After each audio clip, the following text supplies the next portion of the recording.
With God, life is beautiful. Ano man po yung ating mga pinagdadaanan, ano man po yung mga pagsubok, ano man po yung mga hamon, lagi nating tatandaan that with God, nothing is impossible. And God made all things beautiful in His time, making all things work together for good to those who love God and to those who are called according to thy purpose. Kaibigan, kapatid, ikaw na nakikinig ngayon ng ating programa, purpose-driven ito. Alam ng Panginoon kung ano ang iyong pinagdadaanan. Alam ng Panginoon ang iyong pinapasang kabigatan. At alam din ng Panginoon kung gaano katindi ang hinahanap mong mga hamon sa buhay. Manalig ka sa Diyos. Magtiwala ka sa Diyos. Sapagkat sa gitna ng mga matitinding dilubyo, diyan nakakayag ang kanyang kapangyarihan. Manalig ka lang at magtiwala sa Kanya. Because with God, life is beautiful. So ngayon po, isimulan po natin ang ating pag-aaral. Ito po yung part 4 ng ating paksang transformational leadership. Sapagkat ngayon, naghahanda po tayo sa isang barangay SK Election 2023, kaya nais po nating ibahagi ang mga katuruan ng salita ng Diyos patungkol po sa mga tumatakbong politiko sa atin. Bilang pasimula, a public servant is a servant of God. Ang isang lingkod bayan ayon sa Biblia ay isang lingkod ng Diyos.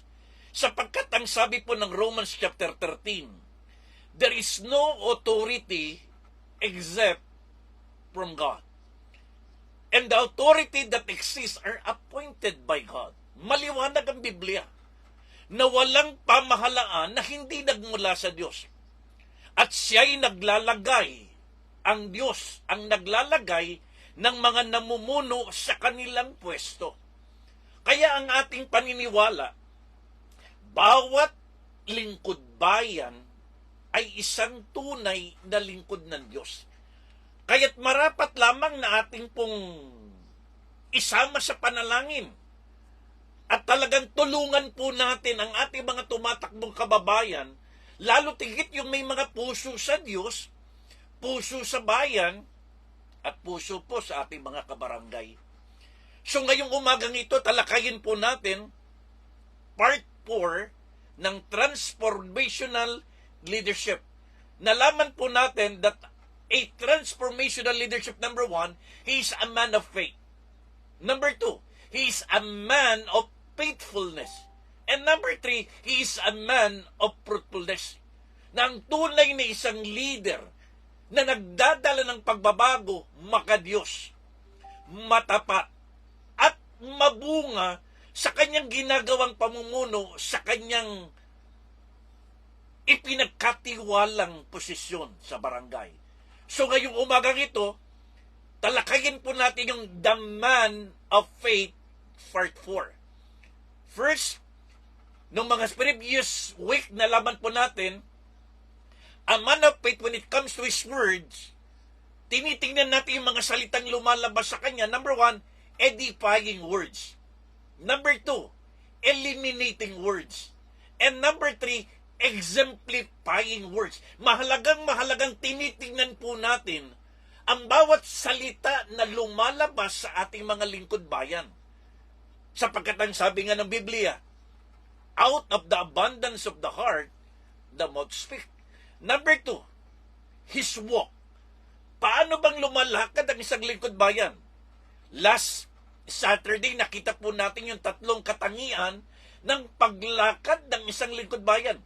Perceiving, prioritizing, and pursuing. So ito po yung unang dalawang katangian ng man of faith. His words, his walk, at ngayong umagang ito, talakayin na po natin pangatlo, his works. The work of a man of God. Kung paano natin tinignan yung paraan ng kanyang pananalita, kung paano natin tinignan yung paraan ng kanyang paglakad, ngayong umagang ito, itignan naman natin yung paraan ng kanyang paggawa. Sabi nga natin, by their works you shall know them. Ngayong umagang tay talakayin po natin, pag-aralan po natin, at bantayan po natin kung paanong gumagawa itong mga lingkod bayan, itong mga politiko na tumatakbong barangay kagawad, SK kabataan, at lalo tigit ang ating mga ginagalang na mga barangay kapitan. Sa kanilang pagiging isang tunay na lingkod bayan at lingkod ng Diyos, nakikita ba natin talaga sa kanila ang katangian ng pagiging isang tunay na makadiyos? Transformational leadership is a man of faith that works radiantly in God's righteousness. Tandaan po natin ito. Ang isang tunay na lingkod bayan na tinatawag nating lingkod ng Diyos, he works radiantly in God's righteousness. Sa bawat paggawa, sa bawat pagkilos niya, lalo na siguro sa bawat proyektong kanyang itinatayo at pinangungunahan, ay talagang nakikita natin yung kaningningan at kaliwanagan ng katwiran ng ating Panginoon. Kaya kung tayo talagang tunay na naghahanap ng pagbabago at humahanap ng mga kababayan nating magdadala ng tunay na pagbabago, isang tanong, sila ba'y tunay na larawan ng katwiran, kabutihan, at katapatan? Siyasatin nga po natin yung ating mga ipinapanalangin at susuportahang kagawad, susuportahang mga SK kabataan, at lalo tigit susuportahan natin mga barangay kapitan. Sila ba'y larawan ng katwiran, katapatan, at kabutihan? Nakikita ba natin talaga sa pagmamahal nila sa Diyos, pagmamahal nila sa bayan, at pagmamahal nila sa kanilang mga kapwa mamamayan? O, baka nakikita natin sila, larawan sila ng kalikuan, or larawan ng katiwalian, or larawan ng kasamaan. Kapatid, paalala lamang, hindi dahil kaibigan, kamag-anak, kakumpare, sikat, o mayaman o matalino, ay iboboto natin. Tandaan po natin, ang isang lingkod bayan ay isang lingkod ng Diyos. Uulitin kong sinabi ni John Maxwell, the rise and fall of every organization, barangay, is always dependent on its leadership. When the leaders are right, working righteously, progress and prosperity will come. But if the leaders are wrong, not working in righteousness of God, it will be hindered and it will not prosper. Kaya napakahalaga po ng ating pagboto ngayon. So simulan po natin ang ating pag-aaral sa pamamagitan ng pagbasa po natin ng ating teksto. Ano ang sinasabi ng Biblia, ng salita ng Diyos, kung paanong lumalakad, kung paanong gumagawa ang isang lingkod ng Diyos na dapat mong maluklok sa kapangyarihan? Anong sabi ng Romans 12:17-19? Pakinggan po ninyo ito. Repay no one evil for evil. Have regard for good things in the sight of all men. If it is possible, as much as depends on you, live peaceably with all men. Beloved, do not avenge yourselves, but rather give place to wrath. For it is written, vengeance is mine, I will repay, says the Lord. Huwag ninyong gantihan ng masama ang mga gumagawa ng masama. Gawin ninyo ang mabuti sa paningin ng lahat ng tao. Hanggat maaari, mamuhay kayo ng may kapayapaan sa lahat ng tao. Mga minamahal, huwag kayong maghihiganti. Ipaubaya ninyo iyan sa Diyos, sapagkat sinasabi ng Panginoon sa kanyang kasulatan, ako ang maghihiganti, ako ang magpaparusa. Diyos po ang magpapala ng kanyang buhay at makapangyarihang salita. The work of faith. Pakinggan po natin ito. In the journey towards righteousness, in the face of wrong committed against us, alam natin na ang paglilingkod bayan ay isang paglalakbay. At sa kanilang paglalakbay, sa kanilang paglilingkod, napakarami nilang may encounter. Hindi lahat maganda, may masama. May mga taong hindi matutuwa sa kanila, may mga galit sa kanila. Ito yung tanong natin. In the journey toward righteousness, in the face of wrong committed against them, paano silang mag-response sa mga taong gumagawa sa kanila ng masama? Itong mga politiko na ating pong ipapanalangin, tutulungan at susuportahan, kapag sila'y nakaka-encounter ng mga taong hindi maganda yung response sa kanila, naninira sa kanila, gumagawa sa kanilang hindi maganda, paano silang dapat mag-response? Kaya nga ang ating title ngayon, The Work of Faith, Radiating God's Righteousness. Tatlong bagay. Number 1, 3 keywords lang ito. Resisting. Number 2, releasing. And number 3, resting. Tatlong mahalagang katangian ng isang lingkod bayan na lumalakad sa katwiran, lalo na kapag sila'y nakakaharap at nakaka-encounter ng mga taong hindi natutuwa sa kanila, mga taong patuloy silang sinisiraan, ibinabagsak, at lagi silang inaaway. Ito ang tatlong mahalagang katangian ng isang lingkod bayan, the work of faith radiating God's righteousness. So kung tayo po yung mga handa ng mga kapatid, kaibigan, pakisulat niyo po sa inyong comment section, I am blessed to be a blessing. Ideklara po natin yan na sa inyong pakikinig ngayon, sa inyong panonood ngayon, ikaw ay pagpapalain ng Diyos. Hindi lamang para mapagpala, kundi para maging daan ka ng pagpapala. Level up. You are blessed to be a channel of blessing. At kung nais mo ng tunay mong maranasan na ikay pinagpala at maging daan ng pagpapala, i-share mo ito. Siguro lalo na sa ating mga kababayang tumatakbong kagawad, tumatakbong SK kagawad, at lalo tigit sa mga tumatakbong kapitan. Maganda po nila itong makpakinggan. You are blessed to be a blessing. I-share po natin ang programang ito at para mapakinggan nila. Ano ba ang dapat gawin ng isang lingkod bayan sa kanilang paglilingkod kapag sila'y nakaka-encounter ng mga nega sa kanila? Kapag sila'y nakaka-encounter ng mga taong naninira sa kanila. So, handa na ba tayo mga kapatid? Simulan na po natin ang ating pag-aaral. So, number 1, resisting. Anong ibig sabihin ng resisting? Basahin natin uli ang verse 17. Repay no one evil for evil. Pakinggan niyo po Repay no one evil for evil. Have regard for good things in the sight of all men. Sa Tagalog, huwag ninyong gantihan ng masama ang mga gumagawa ng masama sa inyo. Gawin ninyo ng mabuti sa paningin ng lahat. Number 1, first response, resisting revenge. Pakisulat niyo po yan sa inyong mga comment section. Resisting revenge. Ito yung unang reaksyon ng isang tunay na lingkod bayan na tinatawag nating lingkod ng Diyos. Kapag sila'y nakaka-encounter sa kanilang paglilingkod, tandaan po natin ito.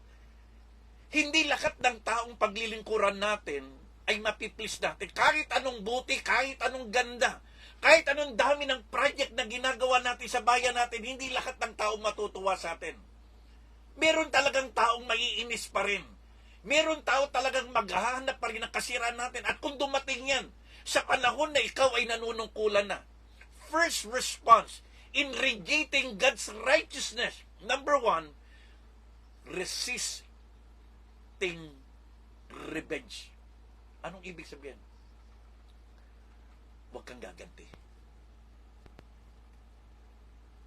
Walang gantihan. Kaya nga maganda yung nakikita natin mga tarpaulin ngayon ng mga kandidato. Walang kaaway. Lahat kaibigan, tama po yun. Dahil sa ating paglilingkod talaga, maraming tao pa rin, kahit anong ganda at buti na yung ginagawang paglilingkod. May mga tao talagang hindi mo sila mapiplease. Kaya sinasabi dito ni Apostol Pablo, repay no one evil for evil, have regard, forgive things in the sight of all men. Walang gantihan. Kung sa ating pangangampanya, makaka-encounter ka ng mga taong negatibo. Sa ating pangangampanya, makaka-encounter ka ng taong masasama. Sinisiraan ka sa social media, sinisiraan ka sa iyong mga kapwa-kandidato, sinisiraan ka sa iyong mga kaibigan, normal at natural po yan. At the moment na ikay manalo na at maluklok sa kapangyarihan, reminder, sa iyong posisyon, dahil ikaw ay hindi lang lingkod bayan, ikaw ay lingkod ng Diyos, tandaan mo ito, repay no one evil for evil. Have regard for good things in the sight of all men. Huwag mong gagamitin ang iyong posisyon, ang iyong katungkulan, ang iyong kapangyarihan para gumanti sa mga taong hindi bumoto sa iyo. Para gumanti sa mga taong nanira sa iyo. Para gumanti sa mga taong hindi mo nagustuhan. Ang iyong posisyon na inilagay at pinagkatiwala sa iyo ng Panginoon yan, huwag mong gagamitin yan para gantihan sila. Lalo na kapag tapos na po ang eleksyon natin. Hindi pwedeng kanya-kanya. Nang kakampi mo lang yung bumoto sa iyo at yung mga hindi bumoto kaawa mo, hindi po pwedeng ganon. Lahat dapat kakampi, lahat dapat kaibigan. In a world where vengeance often seems justified, para bang nagkakaroon tayo ng katwirang gumanti kapag nakaposisyon na tayo? Para bang nagkakaroon tayo ng dahilan para bawian natin sila? Ang sinasabi ng Biblia, repay no one evil for evil. God is calling us to work righteously. Dahil tandaan mo, isa kang lingkod ng bayan. Isa kang lingkod ng Diyos. Ginamit lang ng Diyos ang tao, palit ang Diyos talaga ang naglagay sa yan. Make a difference. Ipakita mo na ikaw ay tunay na isang lingkod ng bayan, na isang tunay ng Diyos, na wala ka ng kaaway, wala ng politika, walang kampi-kampi, lahat nagkakaisa, lahat kaibigan, lahat kasama po natin. Dahil ikaw bilang isang barangay kagawad, SK kagawad, lalo na kung kapitan ka, ang paglilingkuran mo ay hindi lamang yung mga bumoto sa iyo. Hindi lamang yung mga tumulong sa iyo. Ang paglilingkuran mo ay ang buong bayan. So the first response, when it comes to your work, radiating God's righteousness, resisting vengeance. Reflecting righteousness means resisting the type or urge to repay evil for evil. Kaya kapag sila'y minamahal natin, pinaglilingkuran natin, nandun na po yun, you are resisting the urge to repay evil for evil. Be a mirror of God's love and grace. Sa halip na tayo gumanti ng masama sa masama, ipakita natin sa kanila ang pagmamahal ng Diyos.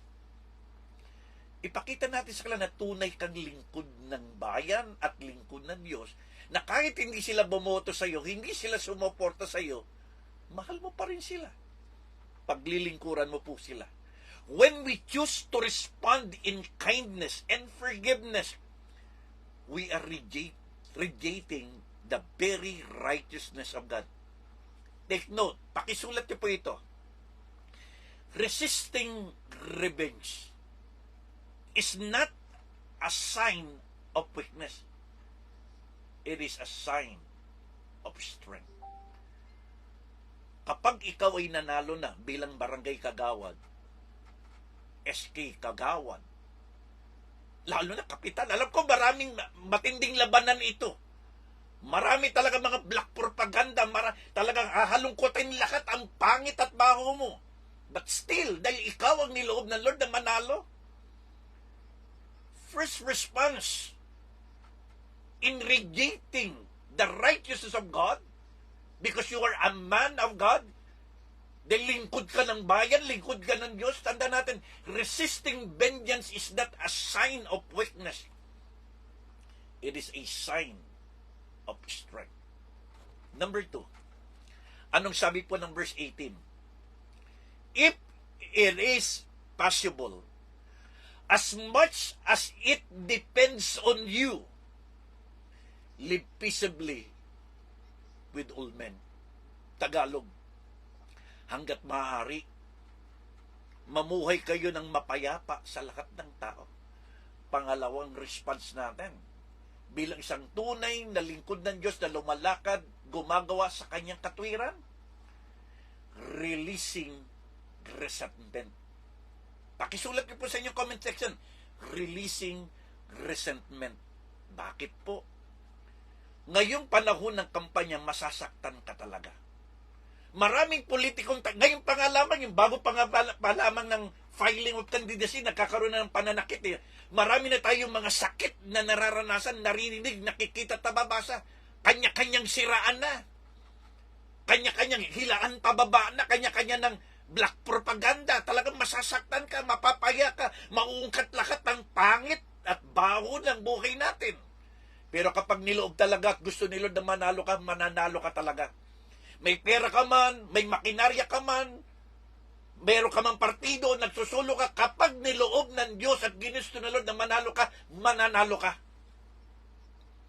Tiyakin mo lang sa iyong pagkapanalo, ay lumalakad ka sa katwiran ng Diyos. At sa iyong paglakad sa iyong katwiran, ito yung pangalawang reminder sa ating response. Releasing resentment. Huwag kang magtatanim ng galit. Walang puwang sa isang lingkod bayan at lingkod ng Diyos na ginagamit niya para ikaw'y pagpalain at maging daan ng kasaganahan ng isang barangay, yung pagtatanim ng galit. Isipin mo kung meron kang galit na tinatanim sa ating kabarangay. Doon tuwing makikita mo siya, ito hindi bumoto sa akin. Ito yung hindi sumuporta sa akin. Ito yung gumawa ng masama sa akin. Masisira yung plano ng Diyos na ipinagkatiwala sa iyo bilang isang kagawad, bilang isang SK chairman or kagawad, o bilang isang kapitan. Kaya ang sabi ng Biblia, if it is possible, hanggat posible, as much as it depends on you, nakadepende ang Diyos sa iyo. Live peaceably with all men. Ito pa isang reminder na napakahalaga. Living at peace with other people. Napakahalaga na bilang isang punong barangay, isang kagawad, isang chairman ng kabataan, wala kang kaaway. May umaaway pero wala kang kaaway. May galit sa iyo pero wala kang galit. Kaya sabi doon, as much as it depends on you, live peaceably. Paano mo paglilingkuran ng bayan kung meron kang galit sa isang tao? May sama ka ng loob. Releasing resentment and harboring grudges is an act of obedience to God. Kaya kapag inalis mo yung galit sa manang loob, isa lang ibig sabihin yan, masunurin ka sa Diyos. At dahil masunurin ka sa Diyos, hindi pagpapalain ka ng Diyos, it may not always be possible to be in perfect harmony. Totoo yan. Sa isang barangay, hindi naman talaga lahat magkakasundo. We are called to do our part. Sabi ko nga kanina, kahit anong buti gawin mo, kahit anong ganda, kahit dami ng project mo, huwag kang magtatanim ng sama ng loob. Kasi lingkod ka ng Diyos. Lagi mong tatandaan, kagawad, mga SK kagawad, at lalo na si Kapitan, tandaan mo, lingkod ka ng Diyos. First and foremost, lingkod ka ng Diyos bago ka naglingkod ng bayan. At ang nagluklok at naglagay sa dyan, ang Diyos talaga, ginamit lang ang tao. Kaya wag kang maglalagay ng sama ng loob o galit o paghihiganti. It requires, kapag tayo po talaga, if you want to resist resentment, it requires humility, patience, and a heart that is willing to extend forgiveness. Kaya dapat pagkapanalo mo, ang una mong gawin, Lord, salamat. Pangalawa, Lord, turuan mo ko lahat ng aking kababayan, mahalin ko, lalo na yung hindi bumuto sa akin, hindi sumuporta sa akin, at patawarin ko yung mga taong hindi gumawa sa akin ng mabuti. Be an instrument of reconciliation. Kaya ang ating bansa, pagdating sa politika, hindi gumaganda eh. Kasi pag nakaupo na, lahat ng hindi bumuto, kaaway, inaalis, tinatanggal. Ba't hindi mo baguhin? Na kapag ikay naupo na, ikaw nanalo na, pinagtagumpay na Lord, yung mga hindi bumoto sa iyo, hindi sumuporta, patunayan mo na totoo kang lingkod ng Diyos. Paglingkuran mo sila. Kung paano mo pinaglilingkuran yung mga bumoto at sumuporta sa iyo, edi paglingkuran mo rin yung mga hindi bumoto at sumuporta. At makikita nila na totoong mali pala yung pagkakakilala nila sa iyo. Na isa ka palang tunay na lingkod ng ating Diyos. Again, listen to this. Resentment, pakinggan nyo itong maigihan, yung mga tumatakbo ngayon sa mga kagawad natin, sa mga SK kagawad and chairman, lalo na sa ating mga kapitan ng ginagalang. Pakinggan nyo po ito, yung mga magtatanim ng galit. Resentment is like taking a poison.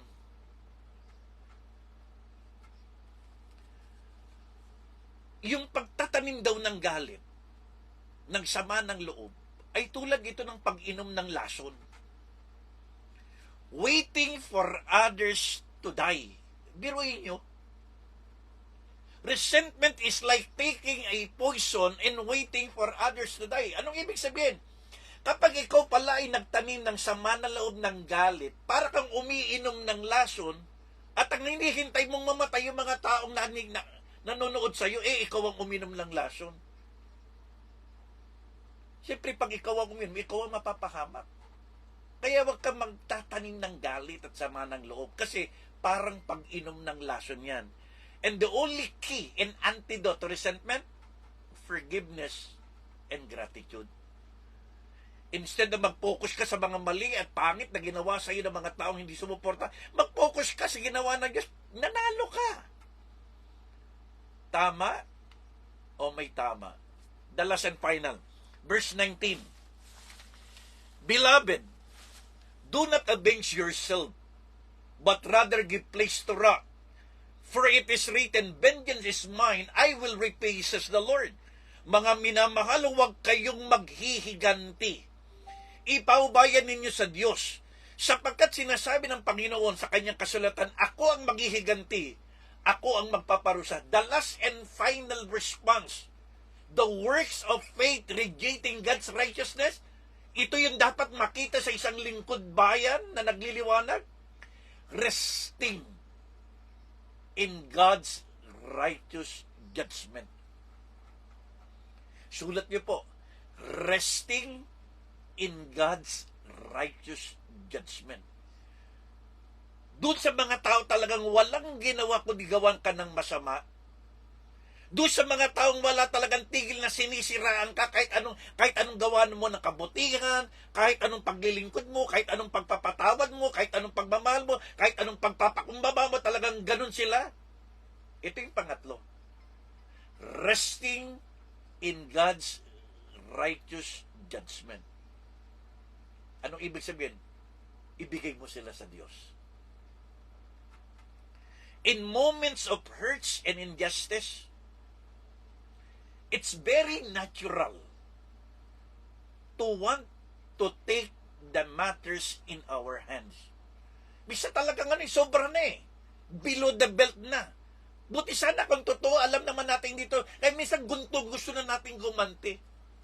Pero tandaan mo ito, kapatid. Again, paalala ko lang, lingkod ka ng Diyos. The ultimate arbiter of justice is our God. Sulat niyo po yan sa inyong comment section. The ultimate arbiter of justice is our God. Hindi mo sila kailangan gantihan. Hindi mo sila kailangan patulan. Ibigay mo sila sa Diyos. Di ba sabi ng Bible, vengeance is mine. I will repay, says the Lord. ang Diyos ang gaganti sa iyo. Mag-focus ka sa pinagagawa sa iyo ng Diyos. Mag-focus ka sa magagandang project. Mag-focus ka sa magagandang gawain. Paglingkuran mo ang bayan, mahalin mo ang bayan. Iangat mo ang bayan, paunlarin mo ang bayan. Doon ka mag-focus. Yung mga tao talaga walang sawat, walang tigil, talaga sinisiraan ka, bigay mo sa Diyos. God sees every act, every motive, and every heart. Alam ng Diyos yan. Laban ng Diyos yan. At sino man, di ba sabi ba natin sa ating Roma kanina? Whoever resists authority, resists God. Dahil ang Diyos ang naglagay sa iyo sa posisyon, ang Diyos ang nagluklok sa iyo dyan, at lingkod ka ng Diyos, lakat ng lumalaban sa iyo, anyone who resists authority are resisting God. Ang kinakalaban nila ang Diyos, dahil Diyos ang naglagay sa iyo. Tiyakin mo lamang na lingkod ka ng Diyos sapagkat lumalakad ka sa katuwiran. Resting in God's promise to repay allows us. Amen? Kaya wag tayong maghihiganti, bigay mo paghihiganti sa Diyos. At ang tunay na kalayaan is surrendering our vengeance before God. That is a true freedom. Again, pakisulat niyo po ito. Anong sabi ng Proverbs 21:21? Whoever pursues righteousness. Pakisulat niyo po. Whoever pursues righteousness finds life, prosperity, and honor. Ang sino daw pong nagsusumikap na lumakat sa katwiran? Anong masusumpukan niya? Life, prosperity, and honor. Kaya kapatid, kahit anong sama, kahit anong pangit, kahit anong nega, kahit anong paninira, gawin mo pa rin ang tama. Lumakad ka pa rin sa katwiran. Sapagkat ang mga lingkod bayan na lingkod ng Diyos na lumalakad sa katwiran ay aani ng buhay, ng kasaganahan, at ng karangalan.